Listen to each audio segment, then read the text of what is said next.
smutná spoločnosť, ktorá vyrába ľudí bez domova. Toto, čo sa tu deje, je veľmi nespravodlivé. Z každého z nás sa môže stať človek, ktorý sa ocitne bez domova, pretože táto krajina má toľko nástrojov, aby ľudí ožobráčila rôznymi exekúciami, rôznymi pokutami, rôznymi penálami. Jednoducho nemáme také príjmy, ako majú v Dánsku, Švédsku, Fínsku, kde majú 39 eur na hodinu. My máme takmer 2 eur na hodinu a ani to nie poriadne.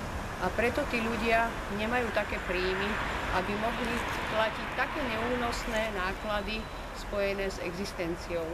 Preto tento štát by sa mal nad tým zamyslieť. Naši zvolení zástupcovia by sa mali zamyslieť, čo to vlastne robia a ako oni za peniaze občanov plnia to, čo majú plniť, slúžiť občanom.